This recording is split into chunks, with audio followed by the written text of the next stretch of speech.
cái tụi nào đó là cái nó mà cũng có siêu kia thế này. Cái tụi nào đây là cái sao để cũng chạy con à. Cái thích của lồng câu này. Ní ra cái lồng câu ra. Lên từ hai thì thả thôi có lồng câu cho chả thôi có lên từ hai thì thả thôi có hết có bao nhiêu sự mà. Cái này để có lồng câu là. Cái tụi này đã được à. Cái tụi này đủ cả. Thật ta là cũng chưa có gì cái gì. Cái thả của lồng câu cái gì lồng câu thì chỉ nhỉ có lừa liền lồng câu thì trở có gì nó cũng có suy kia thế này. Cái sang chạy cũng chạy con à. Cũng chỉ mất tiền mất tay nha. Nhưng mà có suy kia thế này. Cái gì má mạo ạ. Cô có chạy cái dây vang này. Cô có chạy cái dây vang này. Cô nhìn chạy cơ. Cô có một tiền mất tay một khoản châu. Một tỷ thôi. Chính chạy cơ kìa. Trời xế đâu. Có yếu bỏ lắm. Đúng không này.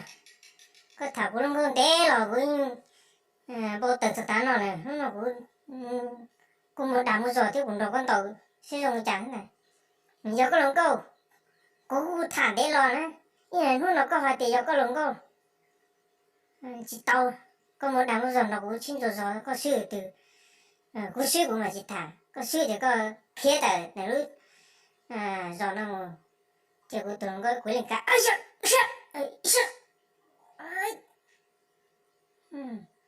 Tôi cũng một khoản châu hò. Cô cũng mua nè. Tôi cũng mua tờ hò. Cũng một khoản châu hò. Tỏ cái nào cũng nè. Tỏ cái nè. Tỏ cái nào cũng nè. Tỏ cái nè. Cũng nè. Sổ tờ sổ khoản châu nào cũng nè. Có tụi này đu co. Có tụi đây có hành điều của chính trái con kia này. Tôi sáng giờ cũng trái con rồi. Cô con trở cái trái vàng. Mà thật sự đâu có chứ có gì tiểu chưa kìa. Cô ý thả cái tàu của tôi nó không này.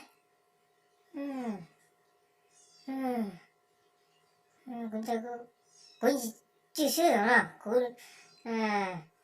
mỗi lần cô có thả tàu bé nó là cô ý chưa sửa cô ý tỏ cái tàu có sửa kìa muốn này. Có từng đưa cô này.